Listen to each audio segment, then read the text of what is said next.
പിതാവിനും പുത്രനും പരിശുദ്ധാത്മാവിനും സ്തുതി, ആദിയിലെ പോലെ ഇപ്പോഴും എപ്പോഴും എന്നേക്കും ആമീൻ. മാരാനാഥ യൂട്യൂബ് ചാനലിലൂടെ ദൈവവചനം ശ്രവിക്കുന്ന എല്ലാ പ്രിയപ്പെട്ടവർക്കും ക്രിസ്തുയേശുവിൻ്റെ നാമത്തിൽ സ്നേഹവന്ദനം മുന്നമേ അറിയിക്കട്ടെ. പുതുഞായറാഴ്ചയ്ക്ക് ശേഷം വരുന്ന രണ്ടാമത്തെ ഞായറാഴ്ചയുടെ സുവിശേഷ വായനകളും പഴയ നിയമ വായനകളും ലേഖനങ്ങളൊക്കെയാണ് നമ്മൾ ഈ ദിവസങ്ങളിൽ ധ്യാനിക്കാനായിട്ട് പോകുന്നത്. നമുക്ക് നമ്മളെ തന്നെ പൂർണ്ണമായി സമർപ്പിച്ച് പ്രാർത്ഥിക്കാം. കർത്താവിൻ്റെ തിരുവചനം നമ്മുടെ ജീവനും ജീവിതത്തിനും ഏറെ പ്രയോജനകരമായി തീരുവാൻ നമ്മളെ തന്നെ പൂർണ്ണമായി സമർപ്പിക്കാം. കർത്താവ് ഇപ്രകാരം അരുളി ചെയ്തിരിക്കുകയാണ്, എന്നെ കൂടാതെ നിങ്ങൾക്കൊന്നും ചെയ്യാൻ സാധ്യമല്ല. നമ്മളോട് ദൈവത്തിൻ്റെ അരുളപ്പാട് സംസാരിച്ചിട്ടുള്ള എല്ലാ വിശുദ്ധ പിതാക്കന്മാരും സ്ലീഹന്മാരും സുവിശേഷകരൊക്കെ ഈ കാര്യം തന്നെയാണ് ഉറപ്പിച്ച് പറഞ്ഞിരിക്കുന്നത്. നമുക്കതുകൊണ്ട് യേശുക്രിസ്തുവിലൂടെ അല്ലാതെ നമുക്ക് പാപമോചനം ഇല്ല എന്നുള്ള തിരിച്ചറിവോടുകൂടി നമുക്ക് നമ്മളെ തന്നെ പൂർണ്ണമായി സമർപ്പിക്കാം. നിത്യനും വാഴ്ത്തപ്പെട്ടവനുമായി ഞങ്ങൾ സ്വർഗപിതാവേ, നല്ല സമയത്തിനായി നന്ദിയോടെ സ്തുതിക്കുന്നു, സ്തോത്രം ചെയ്യുന്നു. ഞങ്ങളുടെ ഈ കൂടിവരവ് ഞങ്ങൾക്ക് ഒത്തിരി അനുഗ്രഹങ്ങൾ അവിടുന്ന് ധാരാളമായി ചൊരിഞ്ഞിട്ടുണ്ടല്ലോ. അവിടെ ഈ കൂടിവരവ് ഞങ്ങൾക്ക് സന്തോഷത്തോടെ സ്വീകരിക്കുവാൻ കൃപ നൽകണമേ എന്ന് പ്രാർത്ഥിക്കുന്നു. 2-3 പേർ എൻ്റെ നാമത്തിൽ എവിടെ കൂടുന്നവരുടെ മധ്യേ ഞാനുണ്ടെന്ന് അരുളി ചെയ്ത കർത്താവേ, ഭയപ്പെടേണ്ട, ഞാൻ നിൻ്റെ കൂടെയുണ്ടെന്ന് അരുളി ചെയ്ത ദൈവമേ, നന്ദി പറയുന്നു, സ്തുതിക്കുന്നു. ഞങ്ങളുടെ എല്ലാ ബലഹീനതകളും എല്ലാ കുറവുകളും പരിഹരിച്ച് ഞങ്ങളെ സ്നേഹിക്കുന്ന അങ്ങയുടെ സ്നേഹം ഞങ്ങൾക്ക് അനുഭവിക്കുവാൻ ഞങ്ങൾക്ക് സാധിക്കട്ടെ. പരിശുദ്ധ അമ്മേ, ദൈവമാതാവേ, സകല വിശുദ്ധന്മാരെ, ശുദ്ധിമതികളെ, ഈ ശുശ്രൂഷയ്ക്ക് വേണ്ടി പ്രാർത്ഥിക്കണമേ. അധരം തുറക്കുമ്പോൾ വചനം ദൈവത്തിൻ്റെ പരിശുദ്ധാത്മാവിൻ്റെ ശക്തിയാൽ ലഭിക്കുവാൻ തക്കവണ്ണം ഞങ്ങൾക്ക് വേണ്ടി പ്രാർത്ഥിക്കണമേ. നിത്യം പിതാവും പുത്രനും പരിശുദ്ധാത്മാവുമായ സർവേശ്വരായ എന്നേക്കും ആമേൻ. ഹല്ലേലൂയ. യേശുവേ നന്ദി. പ്രിയമുള്ളവരെ, പുതുഞായറാഴ്ചയ്ക്ക് ശേഷം വരുന്ന രണ്ടാമത്തെ ഞായറാഴ്ചയിലെ വായനകളാണെന്ന് നമ്മൾ ധ്യാനിക്കുന്നത്. സന്ധ്യയുടെ വായന വിശുദ്ധ യോഹന്നാൻ്റെ സുവിശേഷം 6-ാം അധ്യായം 16 മുതൽ 29 വരെ വാക്യങ്ങളാണ്. ഞായറാഴ്ച കുർബാനയുടെ പ്രഭാത വായന 14-ാം അധ്യായം, വിശുദ്ധ മത്തായിയുടെ സുവിശേഷം 14-ാം അധ്യായം 22 മുതൽ 31 വരെ വാക്യങ്ങളാണ്. കുർബാനയുടെ പഴയ നിയമ വായനകൾ പുറപ്പാട് പുസ്തകം അല്ലെങ്കിൽ മോശയുടെ 2-ാം പുസ്തകം 40-ാം അധ്യായം 1 മുതൽ 16 വരെ വാക്യങ്ങളാണ്. രണ്ടാമത്തെ വായന ഹോശയ പ്രവചനം അല്ലെങ്കിൽ ഹോസിയ 8-1 മുതൽ 8 വരെ വാക്യങ്ങളാണ്. മൂന്നാമത്തെ വായന യെശയ്യാ പ്രവാചകൻ്റെ പുസ്തകം 65-ാം അധ്യായം 1 മുതൽ 7 വരെ വാക്യങ്ങളാണ്. അതുപോലെ തന്നെ ലേഖനങ്ങൾ നടപടി പുസ്തകം അപ്പോസ്തലന്മാരുടെ പ്രവർത്തനം 4-ാം അധ്യായം 8 മുതൽ 21 വരെ വാക്യങ്ങളാണ്. എബ്രായർ ലേഖനം 3-ാം അധ്യായം 1 മുതൽ 13 വരെ വാക്യങ്ങളുമാണ് അവിടെ ക്രമീകരിച്ചിരിക്കുന്നത്. ഏവൻഗേലിയോൻ വിശുദ്ധ യോഹന്നാൻ്റെ സുവിശേഷം 4-ാം അധ്യായം 31 മുതൽ 38 വരെ വാക്യങ്ങളാണ്. ഇത്രയും വായനകൾ നമുക്ക് അല്പസമയത്തിനുള്ളിൽ പ്രാർത്ഥനയോടെ ഒന്ന് ധ്യാനിച്ച് കടന്നു പോകാമെന്ന് ആഗ്രഹിക്കുന്നു. നിങ്ങളുടെ വിലയേറിയ പ്രാർത്ഥന എനിക്കും ഇത് കേൾക്കുന്ന എല്ലാവർക്കും ലഭിക്കാൻ തക്കവണ്ണം പ്രാർത്ഥനയോടെ ഇരിക്കണമേ എന്ന് ഓർപ്പിക്കുന്നു. യോഹന്നാൻ്റെ സുവിശേഷം സന്ധ്യയുടെ വായന 6-ാം അധ്യായത്തിൽ നമുക്കൊന്ന് ധ്യാനിക്കാം. 16 മുതൽ 29 വരെ വാക്യങ്ങളാണ്. വൈകുന്നേരമായപ്പോൾ അവൻ്റെ ശിഷ്യന്മാർ കടൽക്കരയിലേക്ക് പോയി. അവർ ഒരു വള്ളത്തിൽ കയറി കടലിനക്കരെ കഫർനാമിലേക്ക് പുറപ്പെട്ടു. അപ്പോൾ നേരം ഇരുട്ടി തുടങ്ങി. യേശു അവരുടെ അടുക്കൽ എത്തിയിരുന്നുമില്ല. ശക്തിയേറിയ കാറ്റടിച്ചിരുന്നതുകൊണ്ട് കടൽ ശോഭിച്ചു. 25-30 സ്ഥാദിയോൻ ദൂരം തണ്ട് വലിച്ചു കഴിഞ്ഞപ്പോൾ യേശു കടലിന് മീതെ നടന്ന് വള്ളത്തെ സമീപിക്കുന്നത് കണ്ട് അവർ ഭയപ്പെട്ടു. അവൻ അവരോട് പറഞ്ഞു, ഞാനാണ്, ഭയപ്പെടേണ്ട. അവനെ വള്ളത്തിൽ കയറ്റാൻ അവരാഗ്രഹിച്ചു. പെട്ടെന്ന് വള്ളം അവർ ലക്ഷ്യം വെച്ചിരുന്ന കരയ്ക്കടുത്തു. അവിടെ ഒരു വള്ളം മാത്രമേ ഉണ്ടായിരുന്നുള്ളൂ എന്ന് ശിഷ്യന്മാരോടുകൂടി യേശു അതിൽ കയറിയിരുന്നില്ല എന്നും ശിഷ്യന്മാർ തനിയാണ് പോയതെന്നും കടലിൻ്റെ മറുകരയിൽ നിന്ന ആളുകൾ പിറ്റേ ദിവസം മനസ്സിലാക്കി. കർത്താവ് കൃതജ്ഞതാസ്തോത്രം ചെയ്ത് നൽകിയ അപ്പം ജനങ്ങൾ ഭക്ഷിച്ച ആ സ്ഥലത്തിനടുത്തേക്ക് തിബേരിയോസിൽ നിന്ന് മറ്റു വള്ളങ്ങൾ വന്നു. യേശുവോ ശിഷ്യന്മാരോ അവിടെ ഇല്ലെന്ന് കണ്ടപ്പോൾ ജനക്കൂട്ടം വള്ളങ്ങളിൽ കയറി യേശുവിനെ തിരക്കി ഖഫർനാമിലെത്തി. യേശുവിനെ കടലിൻ്റെ മറുകരയിൽ കണ്ടെത്തിയപ്പോൾ അവർ ചോദിച്ചു, റബ്ബി, അങ്ങ് എപ്പോൾ ഇവിടെ എത്തി? യേശു പ്രതിവചിച്ചു, സത്യം സത്യമായി ഞാൻ നിങ്ങളോട് പറയുന്നു, അടയാളങ്ങൾ കണ്ടതുകൊണ്ടല്ല, അപ്പം ഭക്ഷിച്ച് തൃപ്തരായതുകൊണ്ടാണ് നിങ്ങൾ എന്നെ അന്വേഷിക്കുന്നത്. നശ്വരമായ അപ്പത്തിനു വേണ്ടി അധ്വാനിക്കാതെ മനുഷ്യപുത്രൻ തരുന്ന നിത്യജീവൻ്റെ അനശ്വരമായ അപ്പത്തിനു വേണ്ടി അധ്വാനിക്കുവൻ. എന്തെന്നാൽ പിതാവായ ദൈവം അവൻ്റെ മേൽ അംഗീകാരം മുദ്രവെച്ചിരിക്കുന്നു. അപ്പോൾ അവർ ചോദിച്ചു, ദൈവഹിതമനുസരിച്ച് പ്രവർത്തിക്കുന്നവരാകുവാൻ ഞങ്ങൾ എന്തു ചെയ്യണം? യേശു മറുപടി പറഞ്ഞു, ഇതാണ് ദൈവഹിതമനുസരിച്ചുള്ള പ്രവൃത്തി, അവിടുന്ന് അയച്ചവനിൽ വിശ്വസിക്കുക. ദൈവമേ, സ്തുതി നിനക്ക് യോഗ്യമാകുന്നു. ബാർക്കും. ഇതാണ് പ്രിയമുള്ളവരെ സന്ധ്യയുടെ വായനയിൽ നമ്മൾ ധ്യാനിക്കേണ്ട വിഷയം. ഒന്ന്, ശിഷ്യന്മാർ യേശുവിനെ കൂടാതെ വൈകുന്നേരമായപ്പോൾ അക്കരയ്ക്ക്, കടൽക്കരയിലേക്ക് അവർ പോയി. വള്ളത്തിലാണ് അവർ കയറിപ്പോയത്. നേരവും ഇരുട്ടി തുടങ്ങി. യേശു അവരുടെ അടുക്കൽ എത്തിയിരുന്നുമില്ല എന്നാണ് പറയുന്നത്. 25-30 സ്ഥാദിയോൺ ദൂരം തണ്ടു വലിച്ചു കഴിഞ്ഞപ്പോൾ, എന്ന് പറഞ്ഞാൽ 3-4 മൈൽ ദൂരം എന്നാണ് ഈ സ്ഥാദിയോൺ. 25-30 സ്ഥാദിയോൺ എന്ന് പറഞ്ഞാൽ അത്രയും ദൂരമുണ്ടെന്നാണ് ബൈബിൾ പണ്ഡിതന്മാർ പറയുന്നത്. അപ്പോൾ 3-4 മൈൽ മുന്നോട്ട് പോയപ്പോൾ വലിയ പ്രശ്നങ്ങളില്ലാതെ അവരങ്ങനെ അങ്ങ് പോവുകയാണ്. അപ്പോൾ അതാ വെള്ളത്തിലൂടെ യേശു കടലിൻ്റെ മീതെ നടന്നു വരികയാണ്. ഹല്ലേലൂയ. സകല പ്രപഞ്ചത്തിൻ്റെയും സൃഷ്ടാവ്, പ്രപഞ്ചത്തെ മുഴുവൻ നിയന്ത്രിക്കുന്നവൻ, കാറ്റിൻ്റെ ചിറകിൽ സമുദ്രത്തിലൂടെ വരികയാണ്. ഹല്ലേലൂയ. ശിഷ്യന്മാർ ഇത് കണ്ട് ഭയപ്പെട്ടു പോയി. കടല് അവർക്കൊന്നും പേടിയാണ്. കടലിൽ ഭൂതങ്ങളുണ്ടെന്നാണ് അവർ വിശ്വസിച്ചിരുന്നത്. അപ്പോൾ അത് ഭൂതമാണെന്നൊക്കെ അവർ ചിന്തിച്ച് ഭയപ്പെട്ടു പോയി. അപ്പോൾ അവർ ഭയപ്പെട്ടു പോയപ്പോൾ യേശുവിനോട് പറയാണ്, ഭയപ്പെടേണ്ട, ഞാനാണ്. ഇതൊരു വലിയ ആശ്വാസത്തിൻ്റെ വാക്കാണ്. ദൈവത്തിൻ്റെ ശബ്ദമാണത്. ഭയപ്പെടേണ്ട, ഞാനാണ്. അബ്രാഹാം ഇസഹാക്കിനെ ബലിയർപ്പിക്കാനായിട്ട് വാളോങ്ങുമ്പോൾ ഒരു ശബ്ദം കേൾക്കുകയാണ്, അബ്രാം, അബ്രാം, ബാലൻ്റെ മേൽ കൈവക്കരുത്. നിന്നെ ഒന്ന് പരീക്ഷിച്ചറിയുന്നതിന് വേണ്ടിയാണ് ഞാൻ ബലിയർപ്പിക്കാൻ പറഞ്ഞത്. അത് വലിയൊരു ആശ്വാസത്തിൻ്റെ വാക്കാണ്, വലിയൊരു സമാധാനത്തിൻ്റെ വാക്കാണ്. ഓരോ ദിവസവും നമ്മളോട് ദൈവം പറയുന്ന വാക്കാണ്.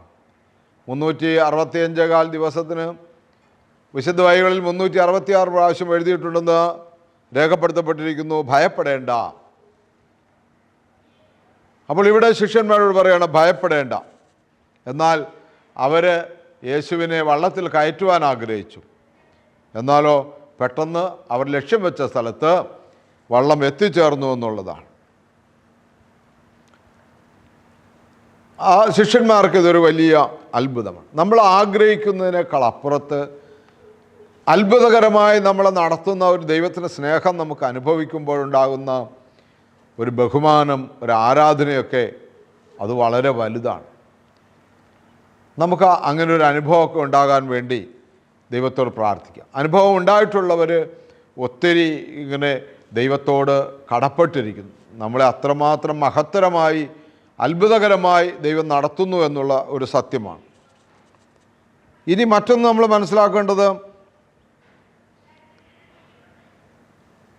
അവിടെ ഒരു വള്ളം മാത്രമേ ഉണ്ടായിരുന്നുള്ളൂ എന്നും യേശു ആ വള്ളത്തിൽ കയറിയിരുന്നില്ല എന്നും ശിഷ്യന്മാർ തനിയാണ് പോയതെന്നൊക്കെ ഈ കടലിൻ്റെ അക്കരെ മറുകര നിന്ന ആളുകൾ ഇതെല്ലാം മനസ്സിലാക്കി.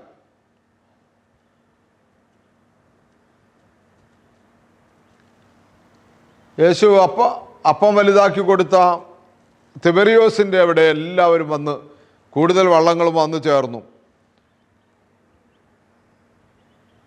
ജനക്കൂട്ടം പിന്നെയും യേശുവും ശിഷ്യന്മാർ അവിടെ ഇല്ലെന്ന് കണ്ടപ്പോൾ പിന്നെയും വള്ളങ്ങളിൽ കയറി യേശുവിനെ തിരക്കി കഫർനാമിലെത്തി. ഇനിയാണ് കുറച്ചും കൂടി പ്രശ്നമാകുന്ന ഒരു അനുഭവം അവിടെ രൂപപ്പെടുന്നത്.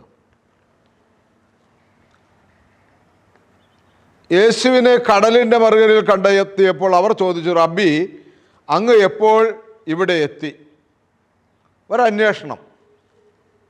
യേശു പ്രതിവച്ചു, സത്യം സത്യമായി ഞാൻ നിങ്ങളോട് പറയുന്നു, അടയാളങ്ങൾ കണ്ടതുകൊണ്ടല്ല, അപ്പം ഭക്ഷിച്ച് തൃപ്തരായതുകൊണ്ടാണ് നിങ്ങൾ എന്നെ അന്വേഷിക്കുന്നത്. നശ്വരമായ അപ്പത്തിനു വേണ്ടി അധ്വാനിക്കാതെ മനുഷ്യപുത്രൻ തരുന്ന നിത്യജീവൻ്റെ അനശ്വരമായ അപ്പത്തിനു വേണ്ടി അധ്വാനിക്കുവിൻ. എന്തെന്നാൽ പിതാവായ ദൈവം അവൻ്റെ മേൽ അംഗീകാരം മുദ്ര വച്ചിരിക്കുന്നു. അപ്പോൾ അവർ ചോദിച്ചു, ദൈവഹിതമനുസരിച്ച് പ്രവർത്തിക്കുന്നവരാകാൻ ഞങ്ങൾ എന്തു ചെയ്യണം?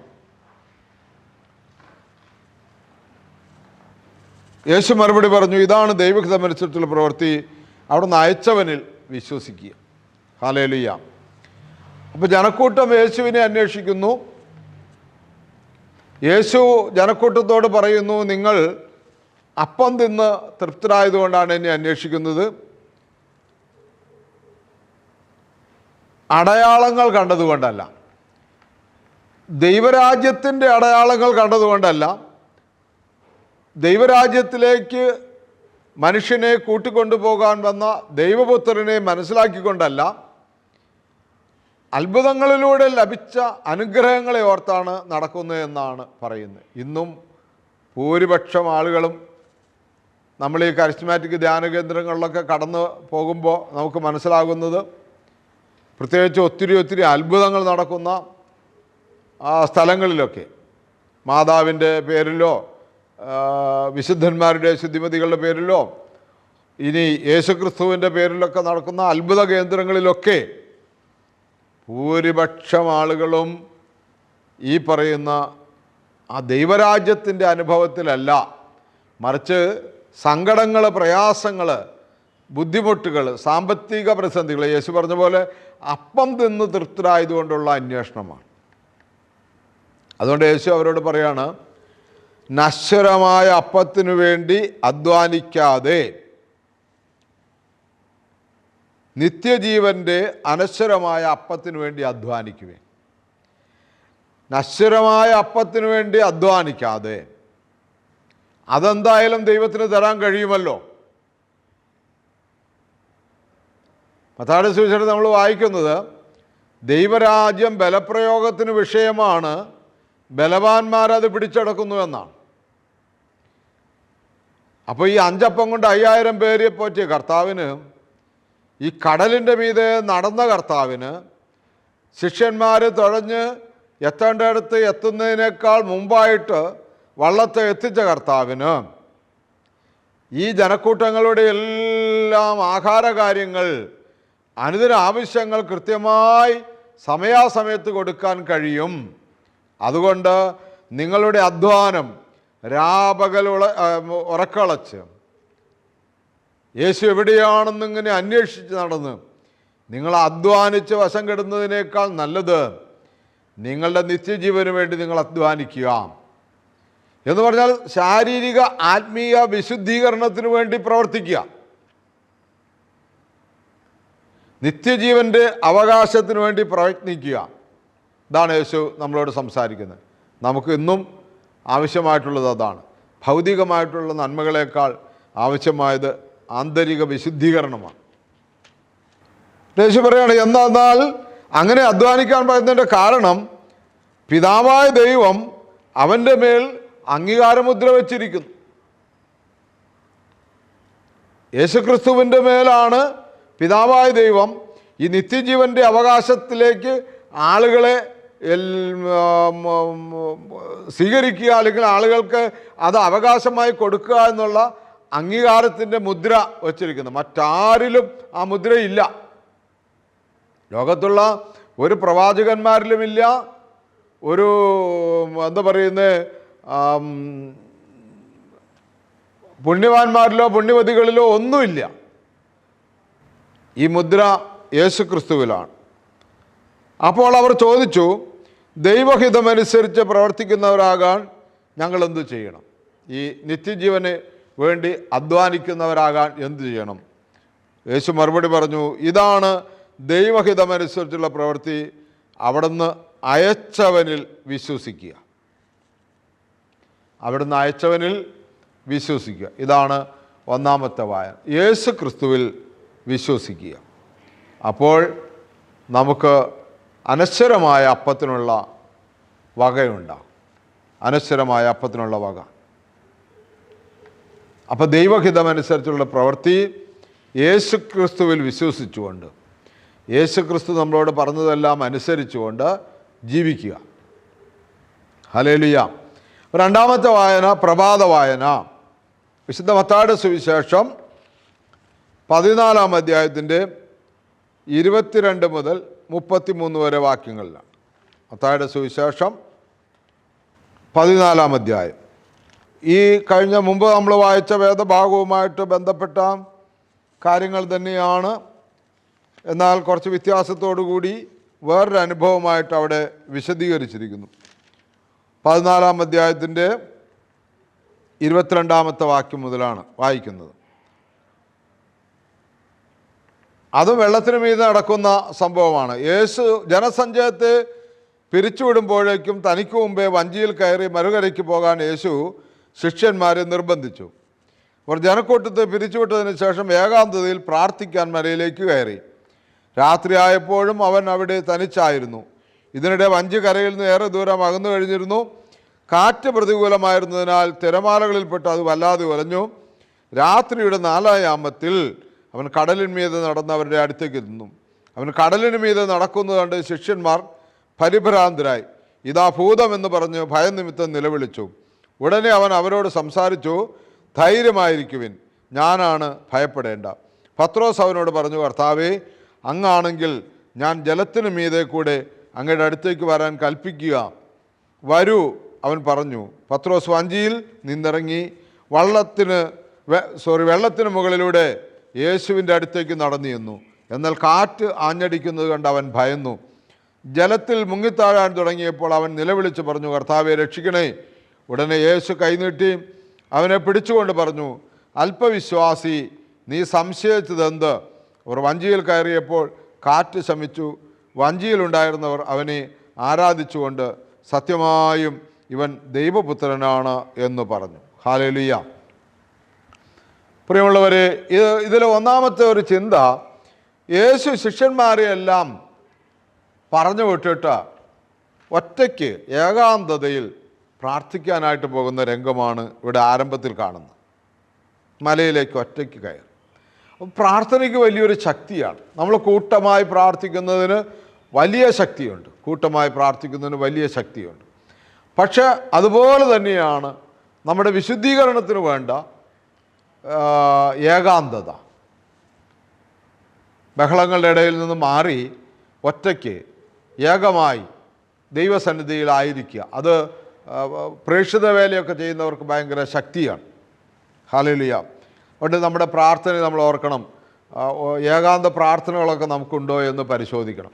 ഏകാന്ത പ്രാർത്ഥനകൾ നമുക്ക് ഇല്ലെങ്കിൽ നമ്മളതിന് സമയം കണ്ടെത്തുകയും ഒക്കെ ചെയ്യേണ്ടത് ആവശ്യമാണ്. ഹല്ലേലൂയ. രാത്രിയുടെ 4-ാം യാമത്തിൽ യേശു ഈ കടലിൻ്റെ മീതെ നടന്നു എന്നുള്ളതാണ് മറ്റൊരു യാഥാർത്ഥ്യം. അപ്പോൾ ഈ ശിഷ്യന്മാർ, ഞാൻ നേരത്തെ സൂചിപ്പിച്ചതുപോലെ, കടലിൽ ഭൂതമാണെന്നുള്ള, പിശാചാണെന്നുള്ള ചിന്തയിൽ ഭയങ്കരമായിട്ട് ബഹളമായി. അവർ നിലവിളിച്ചു, അലറി നിലവിളിച്ചു, ഭൂതമെന്ന് വിളിച്ചു പറഞ്ഞു.